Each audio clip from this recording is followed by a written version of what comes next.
I have announcements.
Good morning.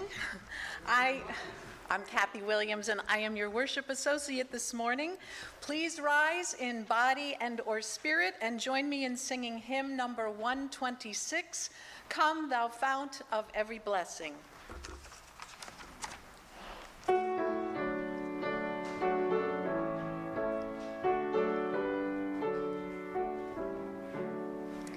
Come thou fount of every blessing, tune our hearts to sing thy grace. Streams of mercy never ceasing, call for songs of loudest praise. While the hope of life's perfection fills our hearts with joy and love, teach us ever to be faithful, may we still thy goodness prove. Come thou fount of every vision, lift our eyes to what may come. See the lion and the young lamb dwell together in thy home. Hear the cries of warful silent, feel our love glow like the sun. When we all serve one another, then our heaven is begun. Come thou fount of inspiration, turn our lives to higher ways. Lift our gloom and desperation, show the promise of this day. Help us bind ourselves in union, help our hands tell of our love. With thine aid, O fount of justice, earth be fair as heaven above.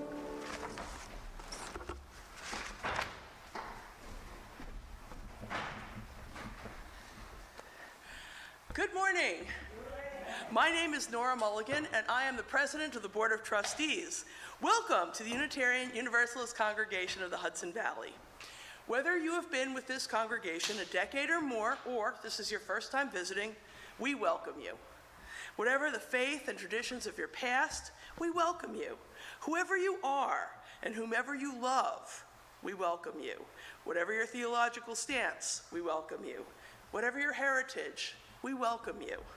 We respectfully acknowledge the territory on which our church building sits as the ancestral homeland of the Munsee, Lenape, and Wappinger people. We have a few announcements from UU Croton. First announcement is there will be a quilting bee after the service today. If you would like to join us, all the materials are provided. All you have to do is bring your charming selves. Number two, we are going to have a potluck/picnic in celebration of our new minister coming in on September 11th. Betsy Tomic is going to be organizing it. There is a sign-up sheet. She will need help organizing and bringing food and goodies. Contact Betsy after the service or by email. Number three, we are selling grocery cards after the service today. We have all the usual suspects. Please come and buy some grocery cards. We all got to eat, and our congregation can make some money in the process. Of course, my phone is shut down.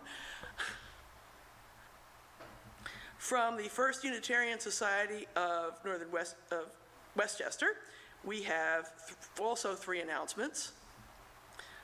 One, please check this week's Scoop for information about the men's and women's group meetings and the online meditation class conducted by June Sidman.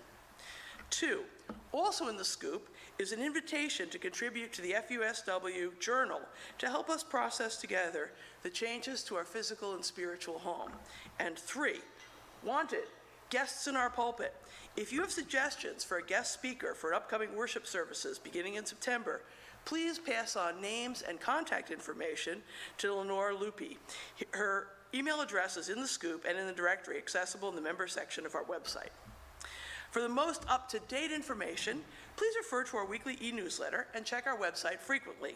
The website is also the place where you can find contact information for our staff, Board of Trustees, and other congregational leaders. And please join us for conversation after the service. If you're present in the sanctuary, please feel free to join us in the parking lot or right here. If you're watching the live stream, the link for a Zoom coffee hour can be found in the Saturday reminder in your email and on our website. If you are just recently joining us and would like to receive our weekly e-news, please email us with your name and we will make sure you're added to our e-news list. We can also answer any questions you may have. Email us at uucroton@gmail.com or fill out one of the yellow cards in the back of the pews and drop it in the collection plate. Please silence your cell phones at this time if you're here, and once again, we welcome you to the Unitarian Universalist Congregation of the Hudson Valley.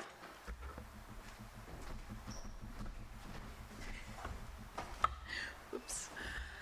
It's my pleasure to introduce our guest speaker today. Dave Morkal has been a member of this congregation for 25 years. He was born at an air base in England, spent most of his life until age 10 in California, and then moved to Kokomo, Indiana with his parents and 4 siblings. Dave considered becoming a minister while in Indiana, where he attended a Lutheran church with his family, but ended up going to college and pursuing technical theater. After meeting his future wife, me, in 1984 at a summer theater in Michigan, he moved to New York City, where he eventually joined the Fire Department of New York. He has had a 32-year career with the department, just recently retiring as a battalion chief who worked directly for the chief of the department. Within our church, he has held many roles over the last 25 years, including RE teacher, Building and Grounds Committee chair, membership chair, and president of the Board of Trustees. It is my pleasure to welcome Dave Morkal.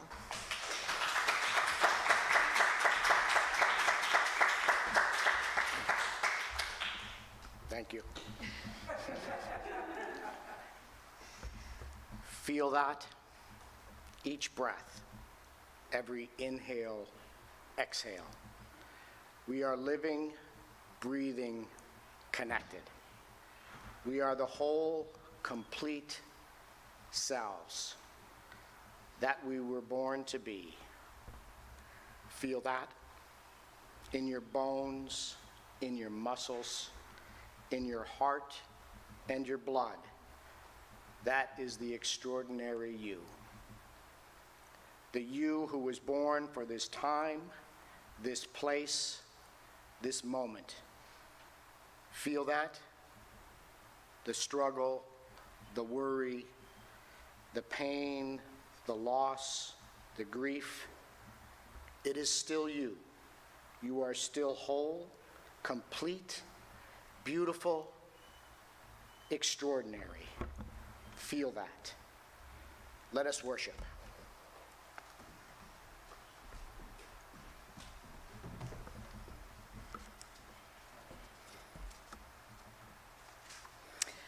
These chalice lighting words are from Maureen Killeran. Love is the aspiration, the spirit that moves and inspires this faith that we share. Rightly understood, love can nurture our spirits and transform the world. May the flame of this chalice honor and embody the power and the blessing of the love we need, the love we give, the love we are challenged always to remember and to share.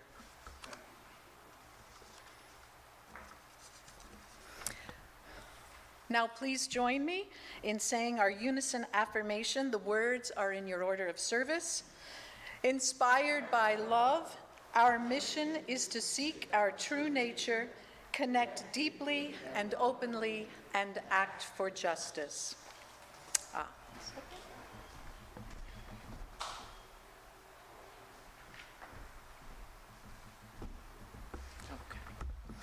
Let us now bear witness to the joys and sorrows experienced in our community. If you have a brief yet personally significant joy or sorrow that you are willing to share, please come up to the microphone and speak loudly so that everyone, including the people watching at home, can hear you. If you would prefer to only have a candle lit without speaking, just please stand and I will light a candle for you.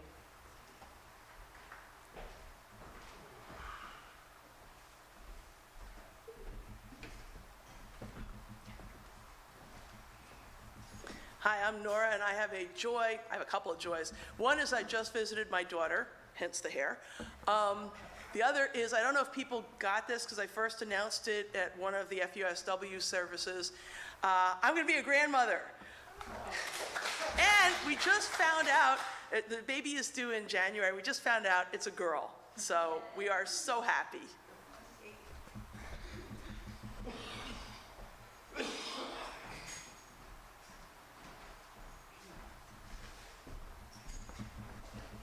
Hi, I'm Gary Simon, and I have a wonderful joy to announce to everybody. My wonderful girlfriend of many years, Jacqueline Smith, and I are now betrothed to be married. So, thank you very much. Love you, honey.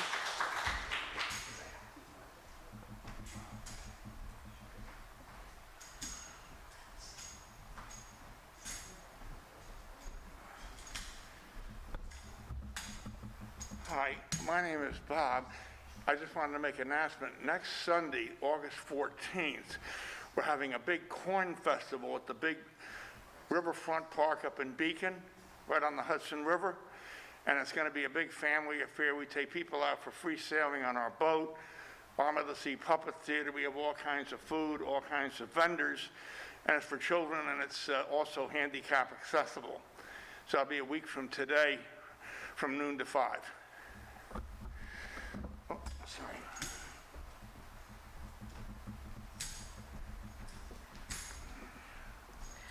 I have one from a member of FUSW, Tilda. She writes, "Thank you for all the shared presence of care and hope on my behalf. Also gratitude for my daughter Carla, who has been a steadfast advocate through all of this. An update, I am at Cabrini here in Dobbs Ferry, but not up to any socializing yet. Voice is slowly returning and focus too. We'll be getting cognitive testing for anesthesia effects. I'm here till September 8th so far. Best to all. We'll try to listen in on Sunday. Miss you all, Tilda."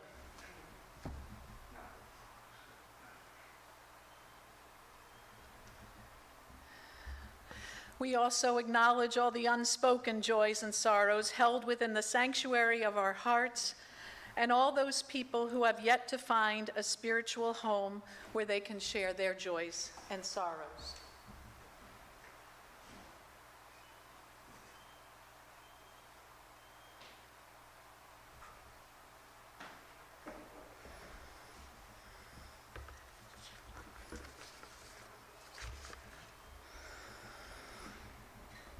I invite you now to join me in a spirit of prayer or meditation. Please settle into your seats a little more comfortably. Close your eyes if you wish, and allow your body to relax into this sacred space. Breathe deeply in and breathe out slowly. Breathe in compassion and breathe out peace. We will have a minute of silence, which will be followed by a musical meditation. May our shared silence be a blessing on our hearts, on this community, and may this blessing extend outward to grace the wider world.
A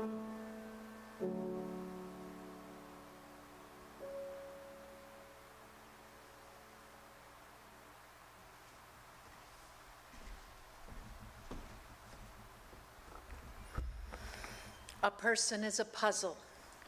Sometimes from the inside, it feels like some pieces are missing. Perhaps one we love is no longer with us. Perhaps one talent we desire eludes us. Perhaps a moment that required grace found us clumsy. Sometimes from the inside, it feels like some pieces are missing. A person is a puzzle. We are puzzles not only to ourselves, but to each other. A puzzle is a mystery we seek to solve, and the mystery is that we are all whole, even with our missing pieces. Our missing pieces are empty spaces we might long to fill, empty spaces that make us who we are.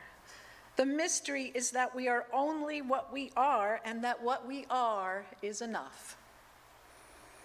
In the stillness of this morning, into the accepting peace of a still sky, let us offer our failings, our inadequacies into the silence, and let us know that we are accepted by God and by this company, exactly as we are, accepted, missing pieces and all. Please stand as you are willing and able, and join me in singing our second hymn, number 131, Love Will Guide Us.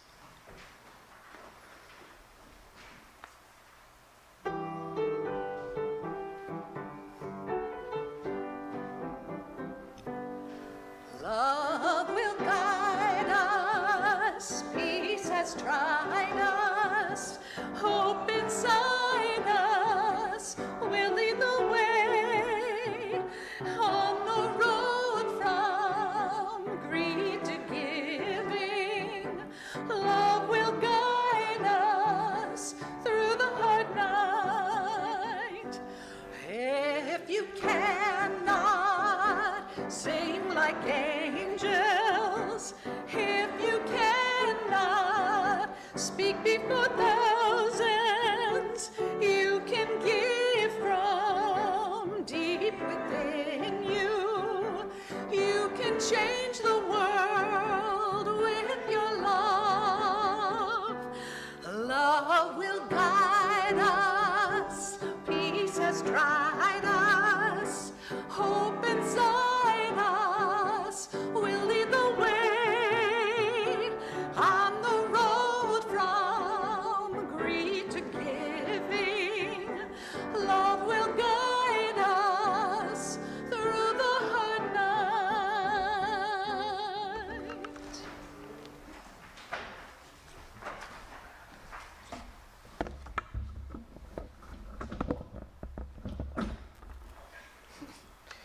Good morning. As some of you know, I recently retired from the New York City Fire Department after 32 years. It was interesting to me when I would mention that to someone or to talk to someone who knew, and they would ask me, how was retirement? That response always struck me as odd because I thought, how bad could it be? So I was thinking about talking about retirement today, what it meant, steps to a happy retirement, even using the late Susan Pete's A Fresh Approach to Fulfilling Retirement, and why we couldn't take those steps before retirement. But life conspired against me and led me down a different path to a completely different topic. Or should I say, it guided me to what I hope to be a more enlightening topic. When I stopped working in January, I looked into volunteering at the Briarcliff Fire Department. Now, I wasn't going to run into any more burning buildings or put on bunker gear and self-contained breathing apparatus, no more carrying hose, haligans, or fire extinguishers, and no more breaking down doors and searching for victims in zero visibility and high heat. I just thought that my time with the FDNY and experience that I had would or could be a benefit to a small all-volunteer fire department. So I looked into it and decided to volunteer with the Briarcliff Manor Ambulance Corps, which is part of the Briarcliff Manor Fire Department. I figured I could do that and maybe teach some leadership classes and pass on some suggestions to keep them safe. The first meeting that I went to, I tried to stay under the radar. I didn't want them to know that I was a retired chief from the FDNY. I wanted to see what their culture was like and how I could fit in without making them feel like I was there to change their world. Well, almost immediately, I saw a person I knew from the New York City Police Department who was also a volunteer with the Briarcliff Fire Department, and he walks right over and says, "Chief, how you doing?" Busted. So I had to adjust how I was going to integrate with this new culture. As I talked to other members in the department, I would let them know that I respected what they did, that I only wanted to help in any way that I could, and that I wasn't there to change the way they did things. But there were a few things that really helped me gain their trust. Asking questions, being humble, and showing appreciation. I would ask them, "How do you do this? Why do you volunteer? Who are you, and where are you from?" I tried to let them tell their fire stories without me telling mine. And I would remind them that even though they didn't go to as many fires as we did in the city, the fires they went to were the same temperature and still had the same risks. I would even argue that their job was harder. As a chief in the city, I knew who was going to show up. They all had a specific job, and they knew how to do it. Here, it is always a question of who will show up and what experience they have. So they have to be able to adjust and adapt even faster with much fewer resources. Here at the Briarcliff Fire Department, I would also volunteer to do the little things. I would carry drinks up for the meetings, cook dinner for the drills, clean up the lounge, take out the garbage, and check the ambulance to make sure everything was where it was supposed to be. I tried to be the probie or newbie in their organization. So slowly, they started to accept me, started asking me questions, asking me my opinion, and more importantly, asking my advice. I know that you may be wondering right now, how is this a sermon? Me too. And by itself, it isn't. But recently, our past president, Sherry Brown, suggested to my wife and I that we should watch Ted Lasso. We have not always liked the same shows that Sherry does, so we were a little reluctant, and it would mean paying for yet another streaming service. But she was relentless, and a few others also recommended it, or suggested it, so we paid the $5 a month and got Apple Plus.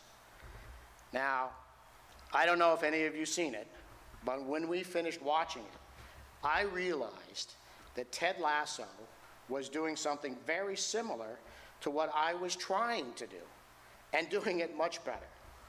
And he taught me more ways to really practice our first principle, the inherent worth and dignity of every person. Now, I know that I have not always been good at living that principle, and I know that I should work harder to be better at it. But Ted actually practices it and lives it all the time, and almost to his detriment. But that's a whole nother conversation. For those of you who don't know about Ted Lasso, let me give you a brief synopsis. Ted is an American football coach in Kansas who has had some great success in the amateur football world. He is then hired to be the football coach for an English Premier League team, AFC Richmond. Remember, we call English football soccer here. Now, Ted doesn't know anything about soccer. He has to learn a completely different sport with different language. It's not a field, it's a pitch. They don't practice, they train. They have ties instead of tiebreakers, And offsides is something that Ted just cannot seem to get his mind around at all. But the thing that does translate across the pond is Ted's respect for people, his curiosity of human beings, and his humility. In the first episode, Ted and Coach Beard are taken to meet Rebecca Welton, the owner, by a young man. When Ted asks his name, he replies, "No one ever asked my name." Ted waits, and after a period of time, he says, "Whenever you're ready." The young man realizes that he's serious and answers, "Nathan." Nate is a very shy person who tries to stay under the radar and not be noticed by anybody. Well, Ted sees him, notices him, asks his name, remembers his name, and starts to ask his opinion. Nate starts to come out of his shell, and it turns out that Nate has a phenomenal understanding of soccer and becomes a huge asset to Ted. Later in the season, there's a famous scene from one of the episodes referred to as the dart scene, in which Ted is challenged to a dart game by the antagonist of the show, Rupert. Now, Rupert is trying to hustle Ted, and when Ted agrees to the match, Rupert pulls out his personal darts. But Ted is unfazed. When the game is almost over and Rupert thinks he has won, spoiler alert, Ted needs 2 triple 20s and a bullseye to win. Ted says, "You know, Rupert, guys have underestimated me my entire life, and for years I never understood why. It used to really bother me. But then one day, I was driving my little boy to school, and I saw this quote by Walt Whitman painted on the wall there that said, 'Be curious, not judgmental.' I like that." He throws his first dart. A triple 20. So I get back in my car, and I'm driving to work, and all of a sudden it hits me. All them fellas that used to belittle me, not a single one of them were curious. You know, they all thought they had everything figured out, so they judged everything and they judged everyone. Then I realized that they're underestimating me. Who I was had nothing to do with it. See, if they were curious, they would ask questions. You know, questions like, "Have you played a lot of darts, Ted?" He throws his second dart. A second triple 20. Which I would have answered, "Yes, sir," every Sunday afternoon at a sports bar with my father from age 10 to age 16 when he passed away. And he throws his last dart, bullseye, and he wins. It is a great scene, and some people say it is a scene that defines who Ted is and what the show is about. Google it, Ted Lasso, dart scene. The show has become such a success that 60 Minutes even did a story on it. They talked about how positivity and kindness can be transformative. Jason Sudeikis, who plays Ted, actually described Ted Lasso as the best version of himself, even though Jason's humble curiosity is evident when he talks about the success of the show. Hannah Waddingham, who plays Rebecca Welton, described the show as a massive hug to people and a reminder to be kind to each other, a reminder to include each other, a reminder to check in with each other. Even if you think that someone has their stuff together, they haven't. The show reminds everyone that you don't have to be cutting to be funny. You can be warm and funny, and kind and giving and supportive and accepting and funny. One other thing that Ted always says throughout the show even to those that seem like enemies, is, I appreciate you. From the youngest, arrogant super striker, Jamie Tart, to the toughest nails reporter from The Independent, Trent Krim.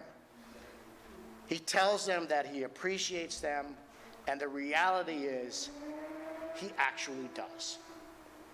And they all end up feeling really appreciated. As my wife and I were finishing up the second season of the show, I began to realize that the show was an example of what I was trying to do at the Briarcliff Fire Department. It was a much better example of how we could actually live our first principle and truly believe in the inherent worth and dignity of every person. Be curious, not judgmental. Not really a Walt Whitman quote, by the way. Ask questions. Find out who the other person truly is. We are all human. We are all fallible. We can all be successful. Everyone has something to offer, and unless we are curious, we may never find out what that is. Show some humility. The truly great leaders have always believed this isn't about them. It is about the people they are leading. When Joshua Chamberlain, who commanded the 20th Maine Regiment at the Battle of Gettysburg and was a general to receive the surrender of Robert E. Lee at Appomattox, wrote his version of that Battle of Little Round Top, which occurred on the second day of the fighting in Gettysburg, he placed all the success on the shoulders of the men that fought in the 20th Maine. He took no credit at all for their success. What better way to show inherent worth and dignity than to empower the people around you with your trust and the credit for success? Appreciate the impact that other people have on our lives. Regardless of how a person treats you, they have an impact on you, and that impact can help you become a better version of yourself. How you respond to that interaction will also impact their lives and help them become a better version of themselves too. Every interaction is an opportunity to change someone's life. Good or bad is up to you. We may not agree on everything, but we can at least be respectful of each other. Before I retired, my boss would come into my office at the end of most days, sit across from me and ask me how things were. He didn't ask me to come into his office. He left his large corner office, came and sat in front of me in my little office. We would talk about the day and the things that were coming up. He would ask my opinion and listen to me. It made me feel valued and respected. As I said before, I know that I have not always lived our first principle, but I want to be better at it, and I want to live it. So I will keep practicing or training. I hope you can too. Thank you. I appreciate you. Blessed be. Now please rise in body and or spirit as you are able for hymn number 1012, When I Am Frightened, in the teal hymnal.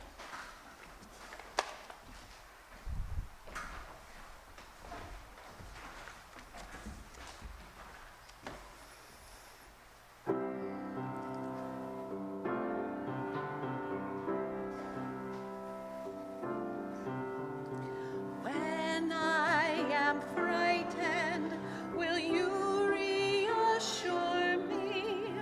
When I'm uncertain, will you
Each week, we make an offering from the bounty we are blessed to enjoy.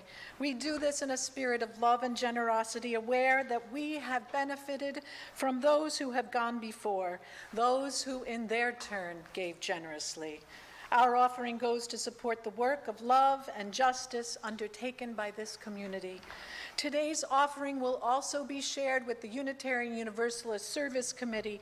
Please refer to our e-newsletter or website for more information. For this UUCHV congregation, you can make your donation in several ways if present in this sanctuary. You may give cash or a check in the offering plate as it comes by. You may also scan the QR code in your order of service. From your homes, you can make your donation via credit card or PayPal using the links provided in the e-newsletter. And please remember to give a little extra to compensate for the 3% surcharge. Or, if you prefer, you can always mail us a check. If you wish to support the FUSW, First Unitarian Society of Westchester congregation, please see the website printed in the order of service, or you may go online to fusw.org and click on the donate button. The offering will now be given and gratefully received.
You.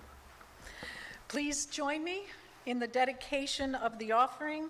The words are in your order of service.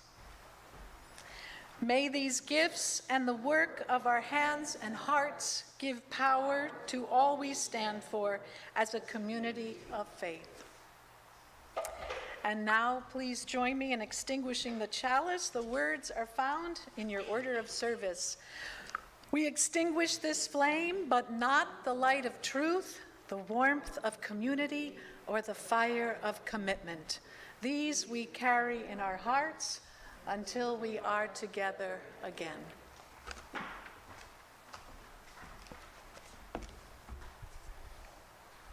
As Eknath Easwaran says, to love, we need to be sensitive to those around us, which is impossible if we are always racing through life, engrossed in all the things we need to do before sunset. So as we go out into the world, let us be sensitive to those around us. Let us be curious, not judgmental. Let us appreciate the people we interact with, so we can smile at the sunset and feel that it was a good day.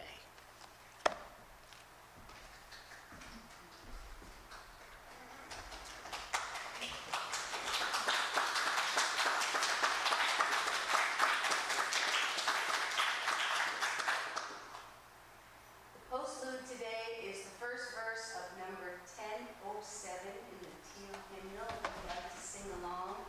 There's a river flowing in my soul.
Wait a minute.